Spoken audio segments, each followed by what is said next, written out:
Welcome to the in front of me Motorola Moto G50, and I'll show you how to adjust notification panel shortcuts on this device. So first you should open the notification bar, and here on the left down corner you will see the edit icon, so tap there, and as can you see we got here all our available icons. And for example, if you want to add here to your notification panel these icons, just hold it and drag it to the position when you want to just add the icon. By the same way we can add here the location icon. As can you see, that's really simple. If you want to just remove the icon, by the same way just hold and drag it to this section to remove the icon from your top bar. If you want also, you can change the positions of the icons.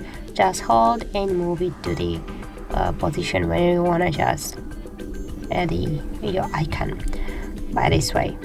So that's how it looks. And now just if we'll go back, you'll see the changes.